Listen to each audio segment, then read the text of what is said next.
మేడ్చల్ జిల్లా Cyberabad municipal corporation Medchal circle పరిధిలోని Gundlapochampally division లో కాంగ్రెస్ పార్టీ గత కొద్ది రోజులుగా నెలకొన్న విభేదాలు ఎట్టకేలకు సద్దుమణిగాయి.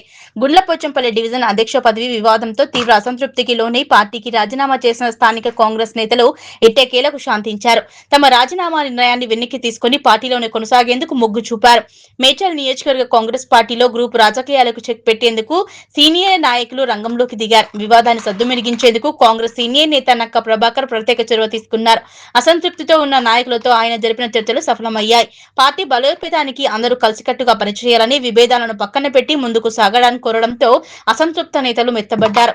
గుండ్లపోచంపల్లి మాజీ సర్పంచ్ బండారి నరేందర్ ముదిరాజ్ మరియు గుండ్లపోచంపల్లి 299 డివిజన్ మాజీ అధ్యక్షుడు సాయిపేట శ్రీనివాస్ ఆధ్వర్యంలో ఏర్పాటు చేసిన కార్యకర్తల విస్తృత స్థాయి సమావేశంలో సంక్షోభానికి అధికారికంగా తెరపడింది. ఈ సందర్భంగా నాయకులు మాట్లాడుతూ పార్టీ అంతర్గత పరిణామాల వల్ల కొంత అసంతృప్తి చెందిన చివరకు పార్టీ ప్రయోజనాల కోసమే కలిసి నడవాలని నిర్ణయించుకున్నట్లు వారు ప్రకటించారు. ఈ సందర్భంగా నాయకులు మాట్లాడుతూ పార్టీ అంతర్గత పరిణామాల వల్ల కొంత అసంతృప్తి చెందిన చివరకు పార్టీ ప్రయోజనాల కోసమే కలిసి నడవాలని నిర్ణయించుకున్నట్లు ప్రకటించారు. సీనియర్ల సమక్షంలో జరిగిన ఈ చర్చలతో విభేదాలను పటాపంచలయ్యాయి. ఇకపై మేడ్చల్ నియోజకవర్గంలో కాంగ్రెస్ పార్టీని మరింత ఉత్సాహంగా పనిచేస్తుందని రాష్ట్ర నాయకులు నక్క ప్రభాకర్ గౌడ్ ధీమా వ్యక్తం చేశారు. గుండ్లపోచంపల్లి 299 డివిజన్ లో కాంగ్రెస్ పార్టీ మరింత బలోపేతం చేస్తామని కాంగ్రెస్ పార్టీ కార్యకర్తలు తెలిపారు. ఇకనైనా కాంగ్రెస్ పార్టీలో ఉన్న కోవట్లు పార్టీ మీద తప్పుడు ప్రచారం చేయవద్దని, అలాగే పార్టీలకు వత్తాసు పలుకుతుందని మండిపడ్డారు. పార్టీలో ఉంటూ గ్రూప్ రాజకీయాలు చేస్తూ పార్టీకి నష్టం చేసే విధంగా చేస్తే ఊరుకునే ప్రసక్తే లేదని హెచ్చరించారు. మేడ్చల్ నియోజకవర్గాన్ని సర్వనాశనం చేశారన్నారు. ఆయన మళ్లీ గెలవడం కష్టమేనని, గెలిస్తే తాను గుండు గించుకుంటానని సవాల్ విసిరారు.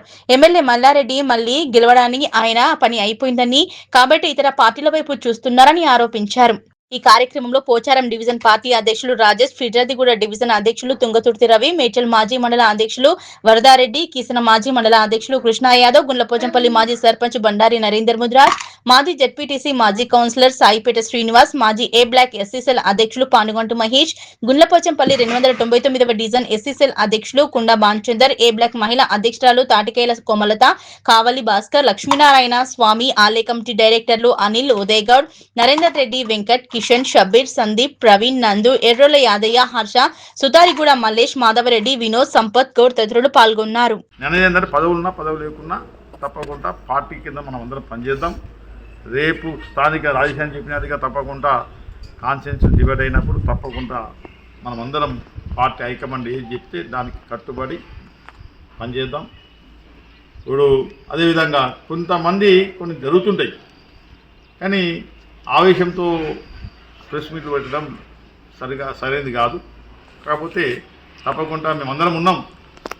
కాంగ్రెస్ పార్టీలో ఇప్పుడు సుధీర్ రెడ్డి ఉండు, విజయేష్ యాదవ్ ఉన్నాడు, నేనున్నా, హరివర్ధన్ రెడ్డి ఉన్నాడు. మా దానికి వచ్చి అన్న ఇది సంగతి అని చెప్పేసి అంటే దాన్ని ఏ విధంగా తీసుకోపోవడానికి మేము ఉన్నాం. కాబట్టి ఇప్పటి నుంచి ఎవరైనా కానీ ప్రెస్ మీట్లు పెట్టకుండా, ఎందుకంటే ఒక జిల్లా పైన ఒక కాన్స్టిట్యున్సీగా ఎమ్మెల్యేగా ఓడిపోవడం జరిగింది. అదేవిధంగా జిల్లా పార్టీ అధ్యక్షుడిగా ఉన్నాడు. అది మనం ఇచ్చింది కాదు, అది రాష్ట్ర దేశ కాంగ్రెస్ పార్టీ ఇచ్చినటువంటి పదవులు. అవి ఏదో నామకే వస్తే మనం పేర్లు రాసి ఇచ్చే పదవి కాదు. కాబట్టి ఆ పదవికి మనము ఎమ్మెల్యే ఉన్నాం, ఎగ్జాంపుల్ ఏ పార్టీ ఎమ్మెల్యే అయినా సరే మనం మరే ఇస్తాం కదా.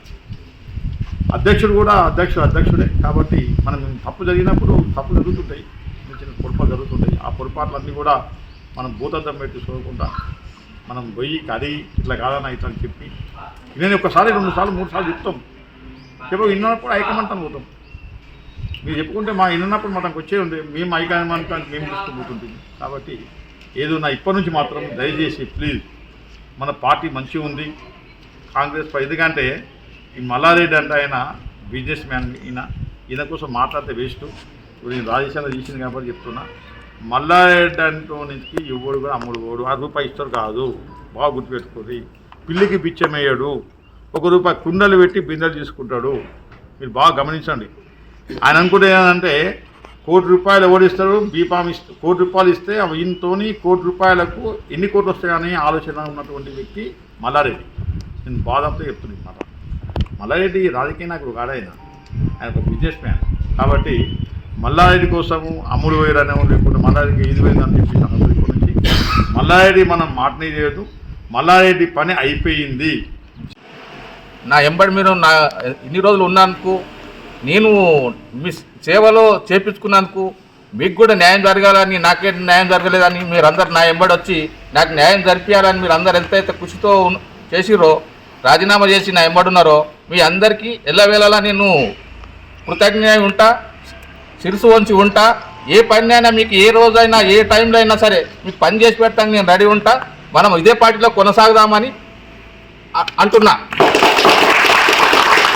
ఇక్కడ ఏంటంటే కొందరి తెలియదు కలిసి పనిచేస్తారు. అప్పుడు అన్నకు క్వశ్చన్ వేసిండు, ఆయన జెడ్పీటీసీ నా మీద పోటీ చేసిండు, నేను ఓడిపోయిన ఆయన మీద. నేను కాంగ్రెస్ పార్టీ నుంచి వచ్చాను, టీడీపీ నుంచి వచ్చి. ఆయన నేను ఒక 8 ఇప్పుడు పిసిసి అధ్యక్షుడు ఆయన రేవంత్ రెడ్డి ఉన్నప్పటి నుంచి కలిసి చేస్తున్నాం మరి పని. అట్లనే ఉన్నాం, ఇప్పటిదాకా అట్లనే ఉన్నాం. వర్గాలని ఎందుకుంటాయి? ఇప్పుడు ఆయన ఒక వర్గం ఉండే, నేను ఒక వర్గం ఉండే. వర్గాలని ఎప్పుడు పని చేస్తాడు మాత్రం అంతొకటే, పార్టీ గురించే పని చేయాలి.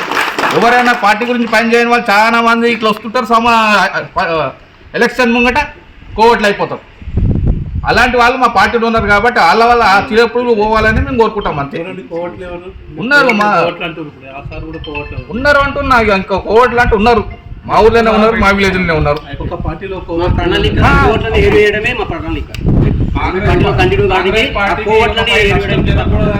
మేము కౌన్సిలర్గా కంటెక్ట్ చేసినా, మనం ఓడగొట్టినా, కానీ కంటిన్యూగా మేము పార్టీకి పనిచేసాం. అలాగే ఇప్పుడు మా సమావేశంలో కార్యకర్తలను అందరినీ వాళ్ళ అభిప్రాయాలు తీసుకొని మేము కంటిన్యూ పార్టీ కష్టకాలంలో పనిచేసాము. ఇప్పుడు కూడా పార్టీ అధికారం ఉన్నప్పుడు పార్టీ గురించి పార్టీ మేరకి పనిచేస్తాం. అలాగే అధిష్టానం మేరకి మేము కార్యకర్తగా మాకు ఎటువంటి పదవులు అవసరం లేదు, మేము కార్యకర్తగా పనిచేస్తాం. మా పార్టీలో కొందరు కోబట్లు ఉన్నారు, మా ఫస్ట్ ప్రణాళిక ఆ కోబట్లను వేరువేయడం. సో రాబోయే ఎలక్షన్లో ఆ ఎలక్షన్ల ముందే కోబట్లను వేరేసి మేము మా ఫస్ట్ ప్రణాళిక మేము దాన్ని రక్షించుకొని అది అధిష్టానం మేరకు మేము పనిచేస్తాం. Thank you. మేము చూస్తూ ఉన్నాం, మన నరేందర్ అన్నకు డివిజన్ అధ్యక్ష పదవి దగ్గర దాకా వచ్చి త్రుటిలో తప్పిపోయింది. దానికోసం అని చెప్పేసి మనమంతా కూడా కష్టపడ్డ కార్యకర్తలకు, కష్టపడ్డ నాయకులకు న్యాయం జరగదేమన్న ఒక ఆవేశంతో మనమంతా కూడా మేము ఇంకా పార్టీలో కొనసాగి కూడా ఉపయోగం లేదన్న ఒక ఉద్దేశంతో మనమంతా కూడా రాజీనామా చేస్తున్నామని చెప్పేసి కూడా మనం ప్రకటించడం జరిగింది. మనమంతా కూడా